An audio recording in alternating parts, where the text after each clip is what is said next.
I can pop up a comment here. So tell me what you thought. What did you think of Mastermind or Only Connect or University Challenge?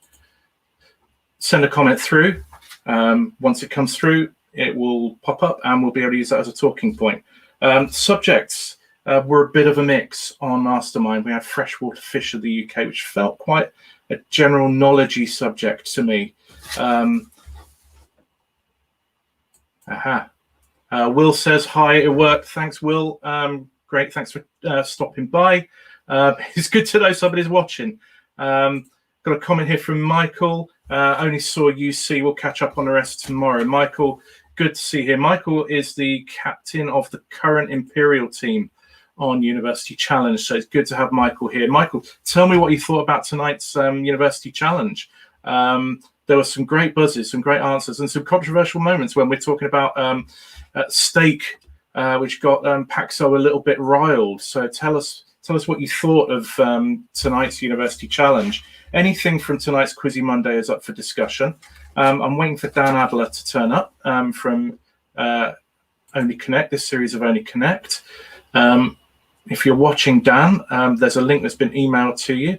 But if there's anybody else who wants to join us, I can send you a link and you can join in the chat. You can come on screen with me. So I'm just looking at some of the notes. I felt really sorry for Gary in Mastermind. He got into a bit of a past spiral. And his subject, Stephen, he got into a past spiral and his subject was very broad. It was quite tough to nail down. I felt he suffered a little bit from that. But as I say, the general knowledge, there was some great answers in there.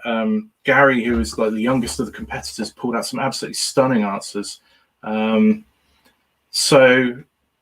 Michael's got a comment about University Challenge. Very controversial. It started well. Lots of dead questions at the end. Sad to say, a really good team have a bad game. That's Glasgow. Thought they'd go far, but it happened. Deserved win for Kings. Yeah, Kings had a really brilliant evening. And was it Triggs from Kings? Impressed me. I thought he was very good on the buzzer. A lot of the commentary on Twitter was about his shirt. But nonetheless, he pulled in a very good performance. I'm going to add Dan to the stream. Hi, Dan. Can you... Oh, dear. I really hate seeing myself. I never watch myself on TV. So we just had a comment about University Challenge, that it was... I thought that was a show where it looked like it was going to be a close one. And then all of a sudden, Kings just ran away with it. And Trig had a really good game on that. But I don't know if there was anything that jumped out for you from that or from any of the other episodes that were on TV tonight. I started taking notes. There was some. Let's think. There were some lovely questions on Only Connect. There was one really brutal wall, and one I thought was much easier. I didn't think the balance was very good there. But I'm someone who always picked when I was on Only Connect. I was always picking the wrong questions. There were several. I was on a WhatsApp chat with my teammates. There was one in particular that we were all over because one of us is a Spanish graduate. There was the music one we could have probably got after two, and you're always thinking that whenever you see the other shows, you're thinking, oh, we could have aced that. Mastermind was quite interesting, I thought. I liked the Lin-Manuel Miranda set. I thought that was a properly pitched set, and I'm only a little bit gutted that I wanted to write that set and they allocated it to somebody else. So only a little bit jealous of the person who ended up writing that one. But I thought that was a good set. I thought it very much deserved winner on Mastermind. I've encountered Harry Shaw before because he did Counterpoint a couple of years ago. Okay, interesting.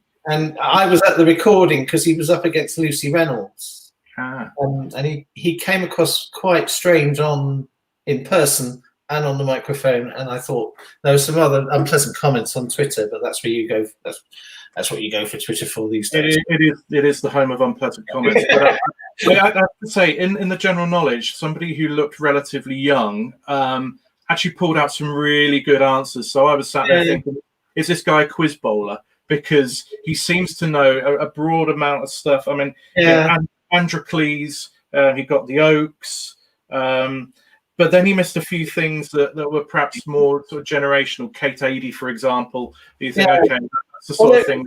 Every ball as a war reporter, I'd like to see that. Well, I think we all would like to see that. But that wasn't his finest moment. But I on Mastermind, I've said some very silly things in the past for just so that I didn't pass a question. So I remember I was saying to people the other day that there was a question about a Caribbean island, and in my head I thought, I have no idea what this is, so I'm just going to name somewhere, and I said Belize, which of course is not an island. And there was a question about I can't remember, it's the 30 Years War or whatever, and a painting relating to the end of the war in a place in the Netherlands, and I just thought, well, it involved the Spanish, so I'm just going to say Cadiz, and it's a Treaty of Breda, and it was like, oh, for God's sake, so I said stupid things just for the sake of not passing. So I kind of don't hold people to account for that themselves when they're in the chair, and sometimes you can forget your own name when you're in there, and I felt sorry for Stephen. You could see that he got into a bit of a pass spiral, but it does funny things. There was a bit in University Challenge tonight where it was Men at Work, and the guy buzzed in and he had that bit where you could see the answer drain from his head. I always think, and I do buzzer quizzes, and I love buzzer quizzes, but there's a point where you know the answer, even if you haven't got it yet, and that's when you buzz. And you hope that in the sort of couple of seconds between when you buzz and when everything sorts itself out, the answer has come to you. Yeah, and you see that with the successful buzzer quizzes as well. See that, and that's how you win something like University Challenge, by going in that the light bulb hasn't even come on at that point, but it's just warming up, and you go in, because the other team are going to be fractionally behind you or ahead of you, depending on how long you wait. So that's one of the controversies on University Challenge tonight was the comments about steak. I thought that was a bit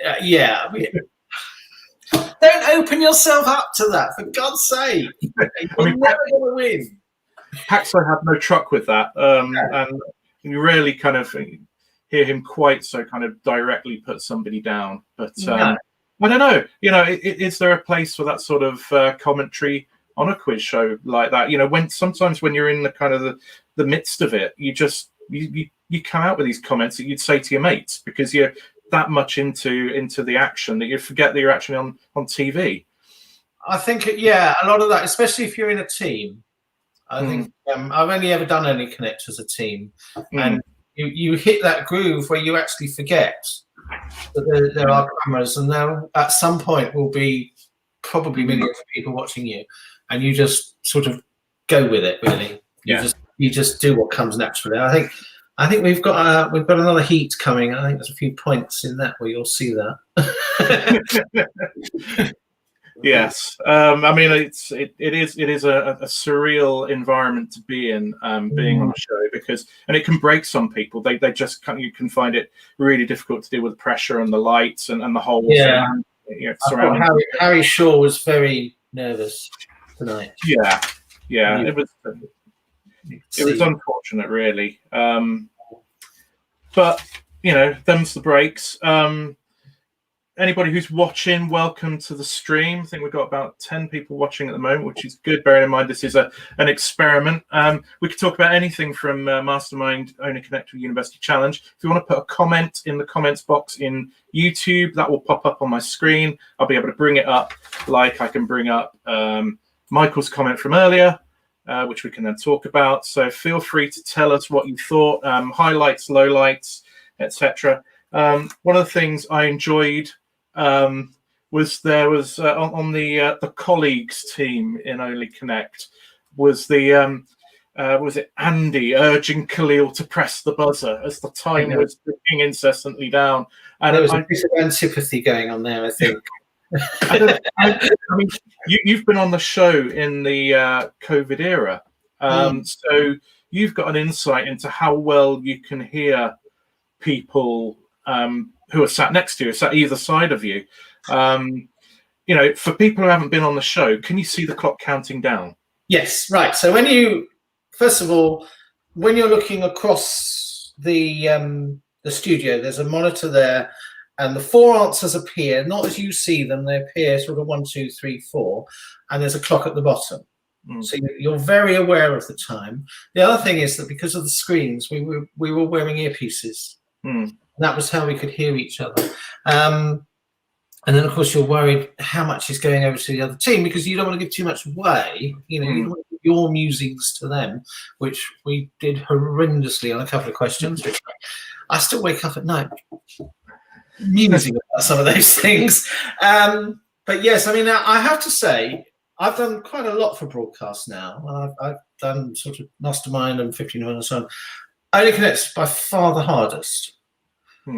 Partly because of the time and partly because as a captain, you have to kind of marshal your team. I think the wall might have been a bit easier because we actually worked out our tactics so that, you know, once we'd spotted a 5 and you have to cycle round, I was left to just cycle round while they sort of got on with the rest of it and so on. But yes, it is very different. Having your own buzzers for the missing vowels was very useful, especially once Mitch got into his groove.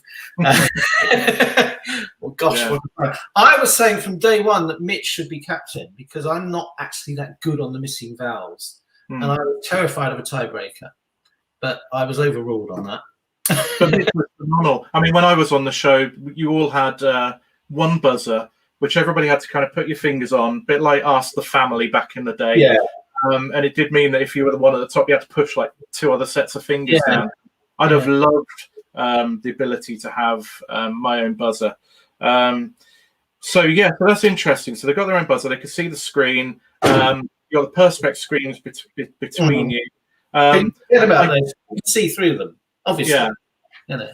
I did wonder, there was one point that the time warp question where I felt that Khalil didn't quite hear what he was being told, gave the wrong answer or a slightly wrong answer.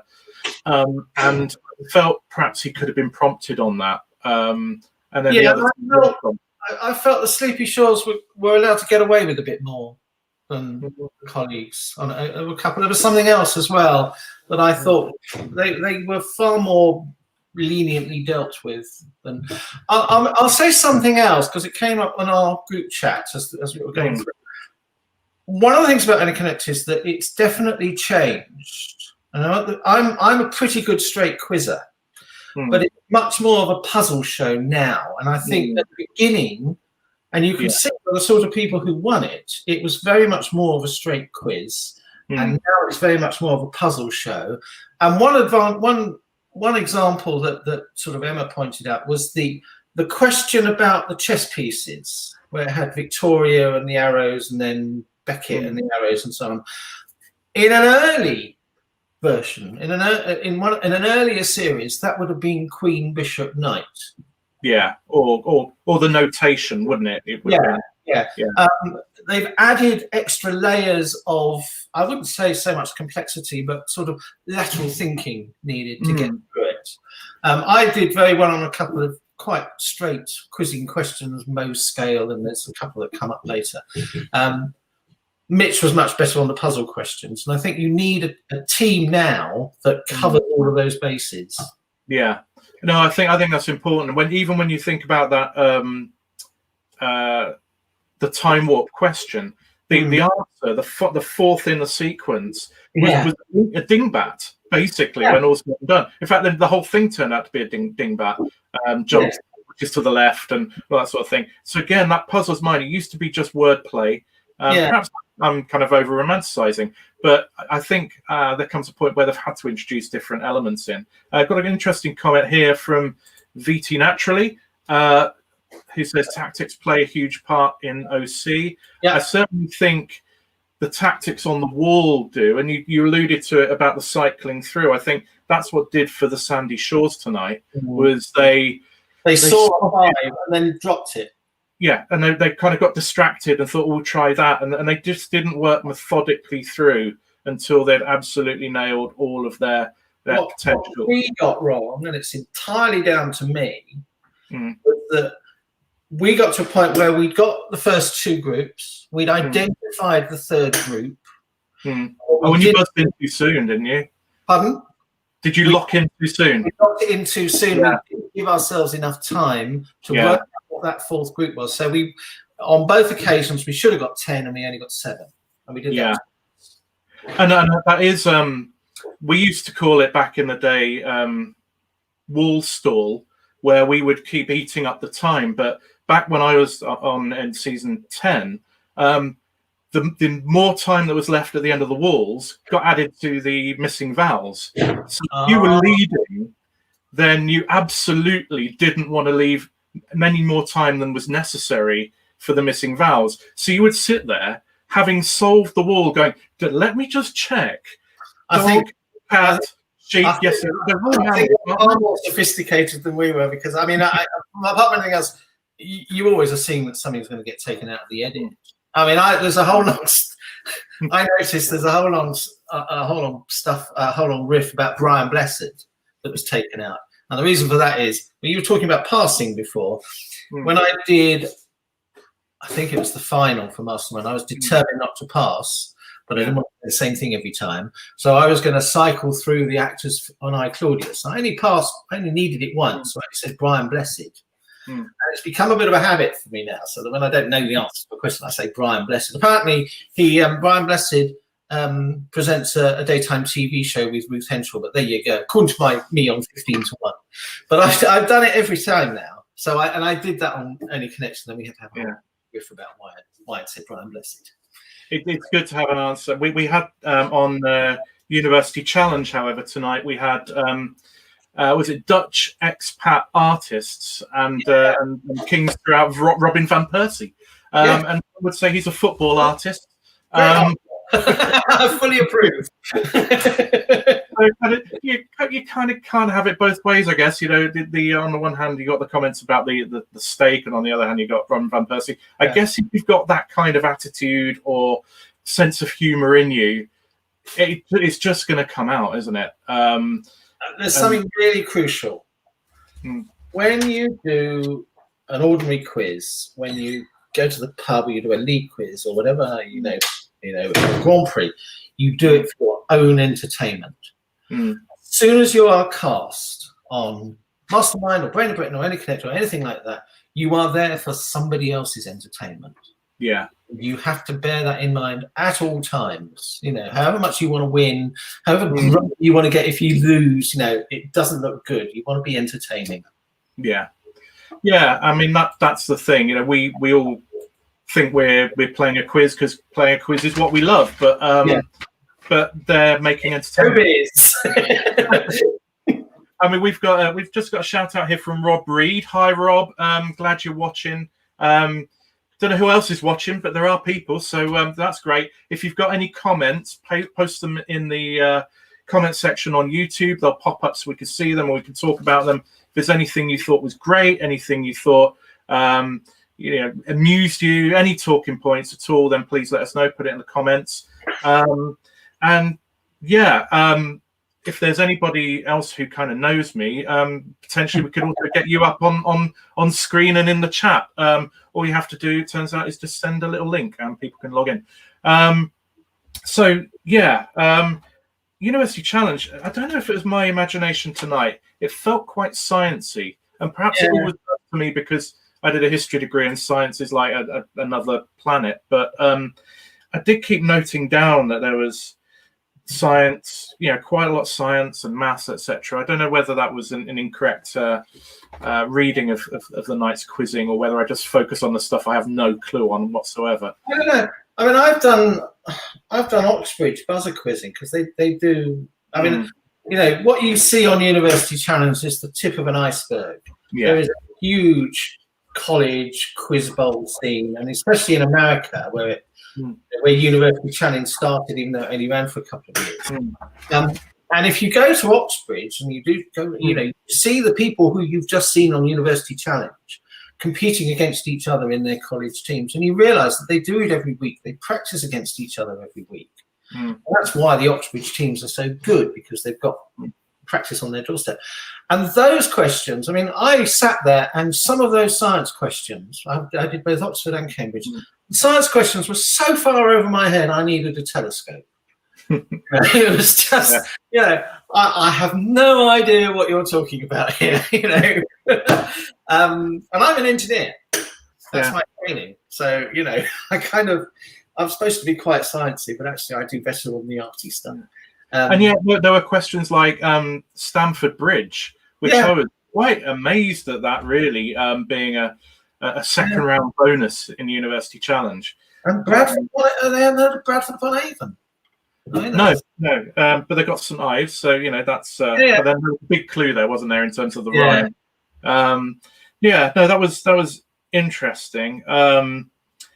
They are very, when you see these people, when you're actually in the room with them and they're doing, sort of buzzer quizzing you do on buzzer quizzes, not quite the same as university.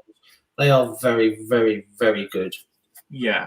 And I think people don't appreciate it until you've been in that situation as I have, like you have, where something that's absolutely in your wheelhouse that you absolutely know, and you probably know the subject more in depth than most people, and yet 3 or 4 words before you were going to buzz in, somebody else has got in there, because they're just that sharp, and that light bulb moment is there, and it can be soul destroying that you're fractionally beaten on the buzzer.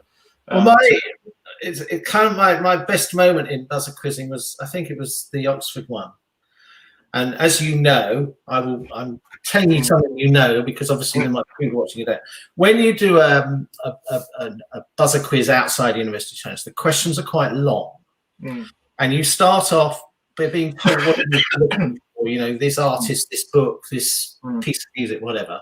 And then you get a series of clues, 5 or 6 clues that start off really, really obscure and end up, by the end, anyone should know. So you start this question. We were all sitting there with the team that I do buzzer quizzing with, and it was this artist, obscure clue. In 1953, he married, and they said the name, and I thought, oh gosh, that sounds familiar. I think I know who this is. I think I'm about to buzz. And one of my teammates buzzed in and gave the answer, which was correct, which was very lucky because it had to be his father. Tremendous. Because I buzzed with Frank Paul, who's former Only Connect champion, who's Lucian Freud. Yes, no, that's tremendous. And we've had a very sweet moment. We were all falling around laughing, and the person was going, "What's so funny?" He didn't answer. It's my dad. We've had a comment here from Michael again. Michael, for those who don't know, is the current captain of the Imperial team. So if somebody from the Imperial College of Science and Technology doesn't know whether it was science heavy, then nobody does. He says it was a lot as a quizzer at Science Uni who doesn't do much science. I found it all right.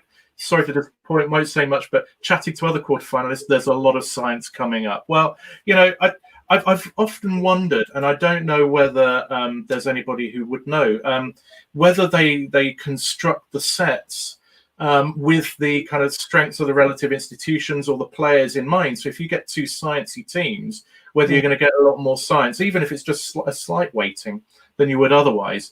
I don't know. Dan, have you ever been on UC, or when I was at university, my university was banned. Oh.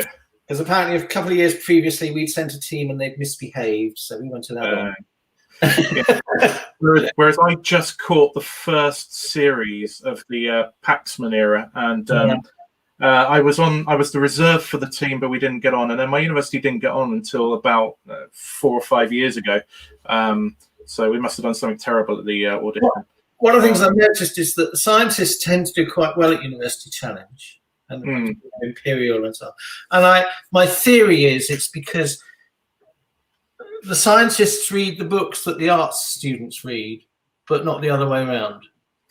Yeah, I think there's a lot in that, because I think you pick up a great novel Yeah. as long as you can read the language it's written in. Oh, You can listen to music or anything like that. Whereas if I tried to pick up a degree level maths or physics textbook, I would just be shut out from day one, because I did GCSE and I stopped at that point and concentrated on humanities. So I think there is potentially a lot in that, but it'd be really interesting to know whether that's a common perception. But there are sure as hell in academic buzzer quizzing some almighty scientists when it comes to the buzzing, because they can nail that, and then they've got the mind that can retain all the other highbrow stuff, and then they've got the lived experience which can pick up everything else. So it's good stuff. Again, for anybody who's joined late, we've still got a flow of people coming in and out. This is our kind of experimental post Quizzy Monday chat session, and if you've got any comments that you want to make for us to discuss or contribute, you can put them in the comments section and we'll be able to see them and bring them up on screen. And if there's somebody who's really got something they want to say, we might even be able to get you on camera. We can have, I believe, up to about 6 people on camera at one time. But that would be like most of our viewing audience gone. So perhaps not so much. But if you do have any comments about Mastermind, about University Challenge, about Only Connect, Only Connect, one thing we haven't talked about was the missing vowels round. And Martin from the Sandy Shores put in an absolutely blistering performance, a bit like Mitch. Yeah, it was tremendous. He absolutely nailed the art questions, which kicked it off. And I think he probably picked up 7 or 8 overall. He really dragged that team back into contention. But there was just too much work to do after the wall, really, for them to come back. But that was one of the great buzzer performances. I think we've been treated to some really good buzzer action in recent weeks. To say not least Mitch, who just kind of demolished everything in front of him on your team. And it's one thing to do it once. It'll be interesting to see whether he can do it again. I had one buzzer mirabilis episode myself. It wasn't quite at that level, but yeah, it's hard replicating it time and time again. But yeah, he was really good. He had been diving, he said, which helped. Well, you take it where you can, don't you, really? One of the things about Mitch, because we were setting each other question sets, and Mitch is a really good question setter for only Connect style questions as well. The stuff he was coming up with was immense. Yeah. Because we had a long time to wait, because obviously we were supposed to shoot in April and we didn't, so we used the time. So for those who are watching and just need their memory prodding, so you're the captain of the Walruses. Yes. And on your team is Emma Kennedy, the comedian. TV's Kennedy, yes. Yeah, and Mitch Ben, who does all sorts of stuff on radio and TV, and he's now written a novel. He writes a column in the European. Yeah, so you've got 2 celebs, for want of a better word, in the Muggle version of Only Connect. Indeed. And, how did that come about, and how did the Only Connect team react to seeing a couple of people who could quite easily and probably have been on the celeb version? Well, I did a flippant tweet about when Emma and Mitch and a team of people who'd run Celebrity Mastermind did Celebrity Eggheads, and they almost did it. Mitch managed to knock out Kevin Ashman, so that was quite impressive. And I can't even remember what the flippant comment was, but I said, maybe, because there's a local quiz league in Farnham, and they said, maybe, because I know Emma lives nearby. And I said, well, maybe Emma and I should get together and take on the Farnham League. And she replied, and we sort of made contact. And then a couple of weeks later, I did a buzzer quiz, and I was sitting next to Jack Whaley-Cohen. And I had to mention, and he said, you might want to apply for Only Connect. And I'd applied before. I've had about 4 or 5 goes before with various teams and not got on. And Emma brought Mitch in, and we applied. And in fact, they put us off for a year. We didn't make the cut the year we auditioned, but they bumped us back to the the following year. And Emma was desperate to keep it secret from Victoria, because Emma and Victoria go back a long way and know each other quite well. Right. Emma, everyone. I mean, you say something and she goes, "Oh, I've done a movie with her." I think the first time I went round to her house for lunch, she said, "This spatula was a Christmas present from Gillian Anderson." She knows absolutely everyone, and she was desperate for Victoria not to find out until basically she wanted to be sitting there with Victoria and go, "Oh," and then about 3 months before we were due to go, there was Emma got this text from Victoria. "I'm sitting in a production meeting and someone's just handed me a photograph of you, and what the hell is going on?" So we didn't manage to do that. The name, when we auditioned, we were the Z-listers, and obviously I'm not a Z-lister. I don't have a blue tick on Twitter and so on. So I had the joke all lined up that I was the Chantal Houghton of the team. But they didn't like that. They did fun. I think that's nice. Yeah. Yes, but they didn't like the name. So we went through various iterations, and we were sitting there going, "Well, what do we all like? What do we all like?" And Mitch said, "Well, we all like the Beatles," because he's from Liverpool, and he said he's the 37th Beatle. And I said, "Yes, we are the Walruses," and that's how we got that name. So, we've had a comment from Grace. I brought it up a minute ago, but still in awe of Mitch's Missing Vowels performance from, I'd say, 2 weeks ago. It was fantastic and a great episode overall. I mean, I think, did you find it took, you had 2 shots at it basically in the first round. Did you find the first round was about trying to get the team mentality together, and then you kind of nailed it a little bit more in the second match? We did those 2 episodes the same day, almost one after the other, actually. I think sort of afternoon and evening. And we were all over the shop that first episode. Puzzle Hunters are a very, very good team. We were all over the place. We were dropping points like mad. There were all sorts of things that would come as a surprise to us. Emma sort of said to me that I seemed to be very nervous, and I was. And I realised that I wanted to win too much. That was my problem. And I kind of made the decision, and I sort of put it to the others. I said, the way I put it was, look, let's forget about winning. Let's make our objective being entertaining enough that they invite us back for a special. And that's what we went for. And it seemed to be better. It all seemed to work out better.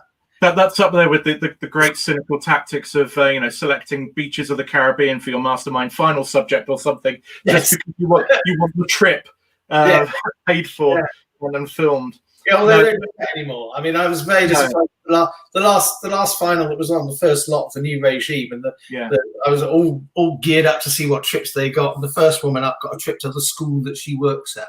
I think, this is a whole new ball game now. It's money is tight. I'm just looking at some of the questions from Only Connect tonight, and I like the crossed swords one. I think that was eminently gettable and good for that kind of level. And the La Medusa and Paloma one was because it's like, have you got the balls to go for it on 5? Mitch would have been all over that because he's a Spanish graduate. Right, so that would have been absolutely fantastic. Yeah. What else did I say? Currencies one was quite cute, I thought. I would have. Yeah, the currency one was lovely. That was a lovely, lovely question. I would have gone Lions and Tigers. I would have gone for that on 5. Yeah. Okay. And definitely for 3. Yeah, that was the US sports one. Yes. No, I think as soon as I saw the second one, it's like, okay, I know what's happening here. First one, you're gambling. Second one, you've got confirmation. No, absolutely. I remember watching one of the questions and thinking, oh God, it's a maths one. I hate maths questions. And it turned out to be the Who Wants to Be a Millionaire one. It's like, that's not maths at all unless you can kind of work out, so that was, and then we did get a maths one, which somebody on Twitter just said it was beautiful, absolutely beautiful. Yeah. And I guess there was an elegance about it, but it did feel there was a little bit of pickiness that it had to be the precise number of numbers in the equation to meet the sequence. The music one, because I heard the first piece and I thought, oh well, it's either Islands or Joy. And that's a very good example of how you need to try. How sometimes you need the second one to triangulate. Yes. And it was only when, as soon as you hear the Ode to Joy, it's not Islands. Yeah. But that was a nice question. Who did the first piece of music? It was a piano piece, wasn't it? I just didn't. It's one of Debussy, yeah. Yeah, it's either one of his Images or Etudes. Yeah, so I didn't recognise that. So it was only when I heard the choral, it was like, well, it's got to be either something, it's choral or ninth or Ode to Joy, or so you know what it's going to be something related to. Yeah, and then it became a little bit more obvious. But yeah, you're all obsessed with John Caddick, by the way. John Caddick? Yeah. Oh. He looks like he should be someone who has his own series on BBC 4. Well, Quiz perhaps does need its own spin-off channel. But I don't know. I thought it was a good night. I thought Nick Cave. Good night for Nick Cave. He popped up in Mastermind and in University Challenge, so he must be grateful for the free advertising. Trying to think, there were some 50-50s that went wrong in University Challenge. There was the Nicholas Nickleby and David Copperfield zigzag. I know my Dickens quite well, and I couldn't remember that from David Copperfield. I got it from the reference to it being Dickens' favourite novel, but I wouldn't have got it from the whatever it was. And the other two were fairly straightforward. Yeah, and then there was another zigzag on. They went for Altair 1 rather than Series B when they were told they needed a letter designation in it. So that just kind of seemed a little bit kind of ignoring the answer of the come and just panicking to kind of get something out there. Maybe it was just the pressure of being behind and wanting to get something out. It was unfortunate, really, for them. They needed to get a run together to try and get themselves back into the game. And I think maybe it was a bit late by that point anyway. But yeah, there was some good teamwork. I thought the Cretaceous answer was a very good piece of teamwork. So yeah, excellent stuff from University Challenge. We've got a few more people with us. So hello, this is our inaugural dissection of Quizzy Monday. Got Dan with me. He's captain of the Walruses, former Counterpoint champion as well. Okay, Counterpoint. All right. Started today. Oh, did it? Oh, I missed out on that. Well, that's really Quizzy Monday. The buzz around. Okay. How have they changed that? You now get every person gets a minute to answer as many questions as they can. Okay, so it's a speed round rather than a buzz around. And you don't lose a point for getting anything wrong. Okay. I posted a comment on Twitter, and one of the competitors came back to me and said it's a COVID thing. They couldn't use buzzers, and they did think at one point they'd have to do it over Zoom, so you couldn't do the buzzer around Zoom. So I don't know how permanent it is. I mean, it's irrelevant to me because I can't go back and do it again. But I'd rather have it the old way. You felt it hit the dynamics of the game a bit, did you? No, it's because I was very, very good on the buzz around. Purely selfish. Yes, purely selfish. Grace has asked, will the stream be available to view as a video after it's finished? I believe so. If I have any say in it, we'll keep it up and we'll see whether people want to watch it. I don't think YouTube delete these things, so it's possible I might edit it down at some point. But yeah, for now we'll just leave it.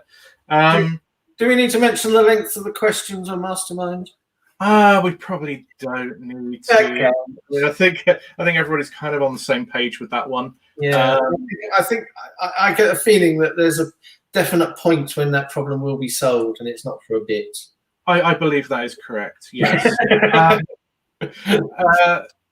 Who knows when that will be? But yeah, it's interesting. I was watching the Mastermind Cymru today, which has started. And watching that and seeing their host, and obviously watching it with subtitles because my Welsh is just not that fluent. It's very rusty. But it was very good to watch. David Fear, who is the brother of Donald Fear, who won $1 Million on Millionaire this year.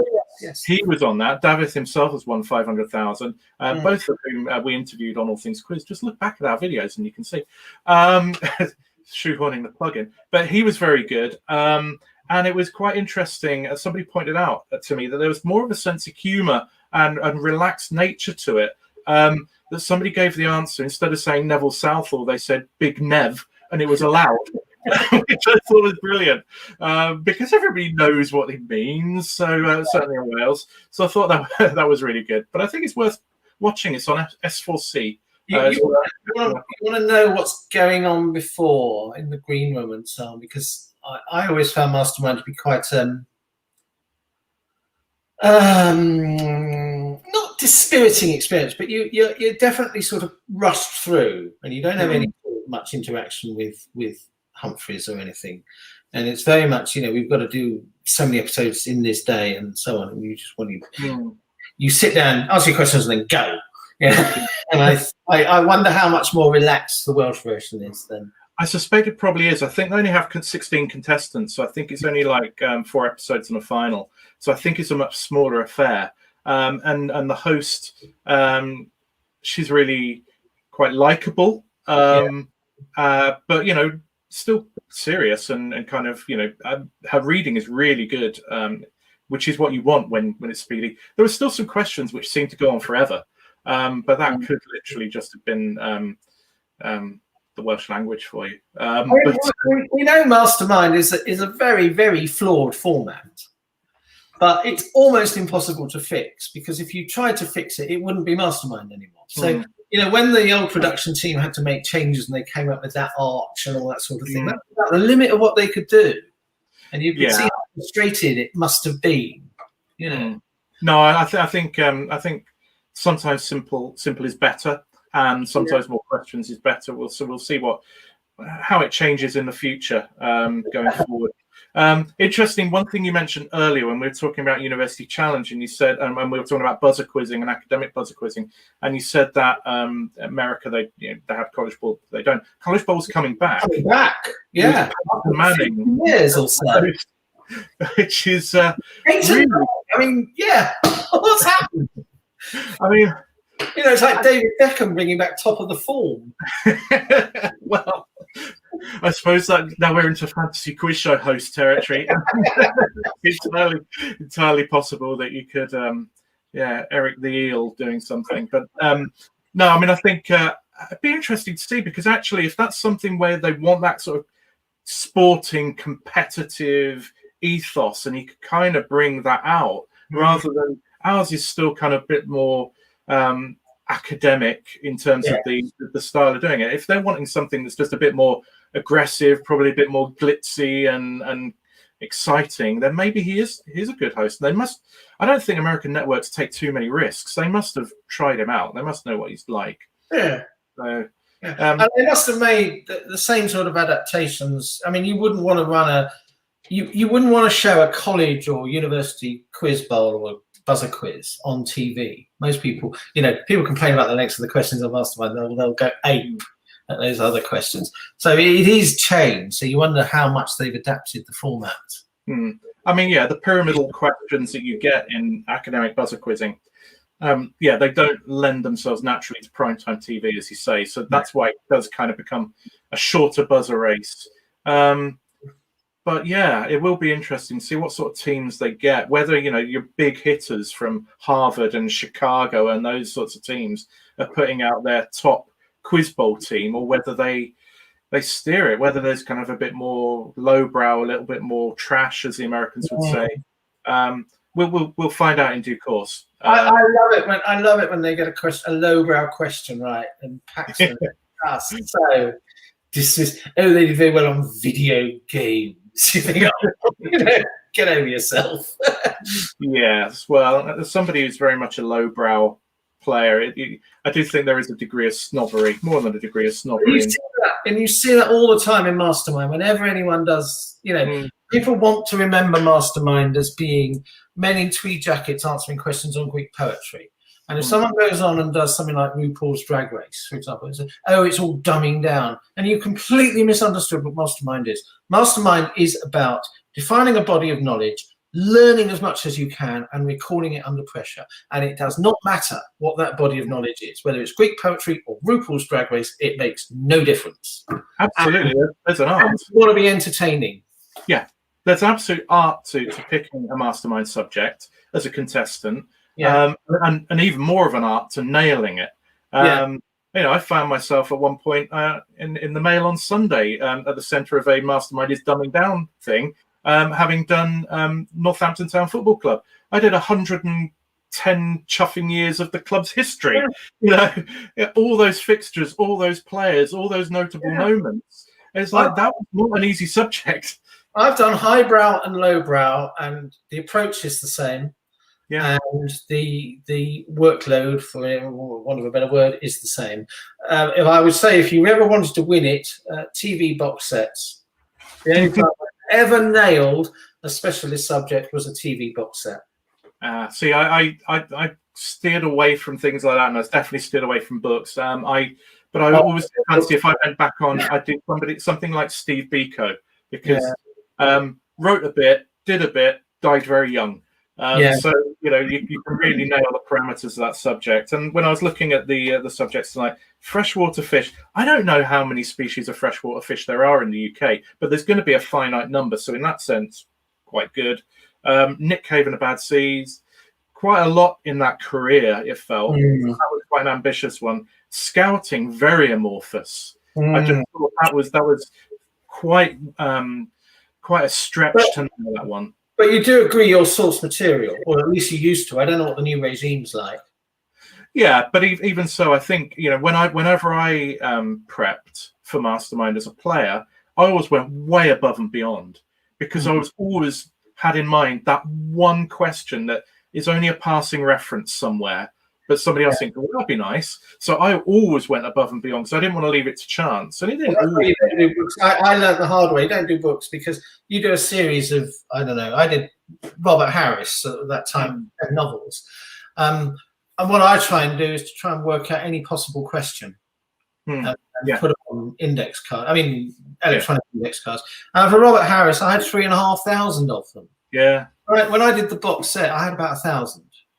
Yeah, no, I do the same, and actually we're going to be putting a video up about kind of learning techniques and revision techniques, and that's absolutely one I used, was going through each book, finding everything that could be a question, writing it one way, flipping it around, writing it another way, putting it in a flashcard app, spending every spare second of my time looking at the flashcard. Even one time I recorded the questions and had it on my MP3 player back in the day. That's how long ago. Back in the day before it was all on phones. John Humphrey's voice. No, but I had it on shuffle, which meant that you didn't know what was coming and you had to kind of respond.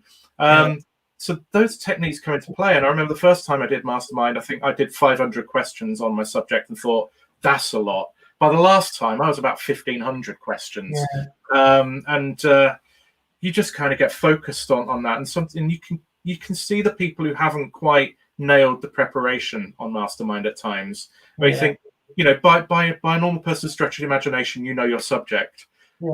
But knowing it and preparing for it so you can bring that answer out immediately, that is another thing entirely. That's where you get into short-term memory on Pavlov's quizzing. I said, because I actually, when I did Robert Harris, about a month later, I met him because he was doing a book tour. So I went to one of his events and I said, I've done you on Mastermind. I said, 2 weeks ago, I was the world expert on your novels, and now I've forgotten nearly all of it. And when it went out, I think I got 10. And when it went out, his wife popped up on Twitter and said, my husband got 5 of those. No, you do forget it. I remember doing the Northampton Town one, doing well on it. Then when it came to be broadcast, which was some months later, Radio Northampton had me on, and then just sprung we've got some questions for you. And it's like, oh, dear God. It's gone from my head, because that was the first round. I've moved on to the semi-final. And you only ever remember the questions you've got wrong. Oh, yeah, absolutely. And the odd thing about Mastermind for me is the ones I get right, it's like are just gone. I remember the second time I was on, and I remember I came away and I was telling anybody I could bore about it that everybody else had a question on pop music and I didn't have one. And, I was absolutely certain. And then when I watched it back, my second question in general knowledge was, Steve Harris was a founding member of which heavy metal band? And it's like, well, I was so into Iron Maiden as a kid. It came out Yeah. moved on, didn't even think about it, and completely forgot it was there. So your brain can play funny tricks. I nearly always got a classical music question. I suspect are the GK sets tailored? I don't know what happens now, but back then they were written for the individual concerned, which always worried me a bit, because obviously if you get a habitual set, then... I nearly always got a bird question. I know nothing about birds. Yeah. We are getting towards 10 o'clock, getting towards the end of an hour of chat. Anybody who's still watching, which there's a good few of you actually, if you do have a question or a comment that you want to put in the comment section of YouTube, we'll be able to bring it up, just like Grace's comment here about Mitch, or Michael's comment here about the amount of science. So if there is anything that you want to ask, Dan's on the current series of Only Connect. I've been on it. I've been on Mastermind. Sadly, never been on University Challenge. So this is a good opportunity to ask any questions about how things work. Dan, one thing actually that people often say with Only Connect, and I suspect it's the same is true of University Challenge and a lot of shows, it's like, I'm really good on missing vowels. I'm often in quicker than the competitors. And I remember watching season 1 of Only Connect and thinking, I was really good. I was better than the series champions on that. It's only when you actually film it yourself that you realize that things appear on screen for the viewer before they appear on screen in studio for the competitors. Because they want the viewer to get it before the competitor. Yes. So, yes, I mean, that is absolutely deliberate in giving the viewer at home a chance to, if you like, beat the competitor. Yeah, and you see that University Challenge as well with pictures that the viewer sees it early. Yeah, because otherwise, it comes up, the competitor gets it, and nobody at home's had a chance. You know? And you can tell it happens. You can tell it happens because if you see a wide shot, you'll see both teams go for the buzzer at the same time. Yeah, having paused for exactly the same amount of time beforehand. Yeah, and you see it on Only Connect. You see it on University Challenge. You even see it on House of Games, which is a brilliant show. And you see the clue come up, and then it cuts to the wide shot, and then pause, and you'll see multiple people go at the same time. It's like they're not all working it all out on 8.55 seconds. No. They're literally all reacting really quickly. It's been paused. Maybe this is not news to people, but it certainly was news to me when I went into the studio and found out actually you couldn't, you had to be anticipating what was going to be coming up in missing vowels. There's one show that would really benefit from that, but I can't see how you would do it. And it's a show I've become absolutely obsessed by, and that's, have you seen The Hit List? I love The Hit List. I adore The Hit List, especially now they've fixed it and now they've balanced it. But it is frustrating how when you get someone who's really good on there, they're getting it while you're still thinking, oh, I know this. Yeah. But I don't see how you could solve that. No, it's interesting. I don't want to spike one of the videos that we filmed at the weekend. Where we actually did talk about the hit list, but the hit list to me is that rare beast on British TV where people who are genuinely really good at an element of subject matter, in that case music, can win decent money. Yeah, because that doesn't happen really anywhere else on British TV. Millionaire aside, they're doing it for that. I think they're doing it because they love music and they want to show people how much they love music. And I mean, there was the one that really struck out. There was a girl on, I think it was last year, who she was quite young, and I thought, oh, she's going to know everything from about 2010 onwards. But she was going back to the 80s and the 70s and so on. And this was someone who was clearly obsessed with pop music and listened to it and didn't have any barriers. Didn't care that what you're listening to is really uncool. She didn't care about that, and she knew it all, and that was just so impressive. I just loved it. No, it's a great show. It's one I'd love to be on, given the chance. I don't think I fancy myself as being quite good at a lot of pop music, but actually looking at that, it's just the sweep of knowledge that people have is tremendous. Train for it. Yeah. I'd be all right anything up to about 1994, which was when my first kid was born. But I'd have to train for after that. Yeah, no, I think I've lost touch with the charts and modern music in the way that you get to your kind of late 30s, early 40s, and I'm nearly 60, so there you go. All right. Well, look, I think we've had a good discussion. It was a good night on Mastermind Only Connect University Challenge. Is it ever not? I mean, come on. Well, exactly. I mean, once Nigella's back out of the way and we can bring Quizzy Monday. No. I adore Nigella. I adore it, but she can go after University Challenge, not before. Yes. So hopefully we'll do more of these. Be good to have you back at some point, Dan. If anybody else is watching and thinks I could talk shit for an hour about then email allthingsquiz@gmail.com and let me know who you are. And it helps if I know you, but it's not necessary. We just want people who can watch the show, engage with the contestants and the questions, and just discuss them and try and bring different things out of them. So if you fancy doing that, then email, say, allthingsquiz@gmail.com, and we'll try and do this again. But thanks, Dan. I've really appreciated you kind of stepped up at short notice, which meant that it wasn't just me talking, which would have been tedious for everybody in the extreme. People watching, I really appreciate the fact that you've been watching, because that kind of makes it worthwhile. And I'm sure if you're watching on catch up and you got this far, then I don't know whether to thank you or congratulate you. But anyway, thanks everybody. We'll end it there. So thanks, Dan, and goodbye, everybody. Goodbye. Cheers.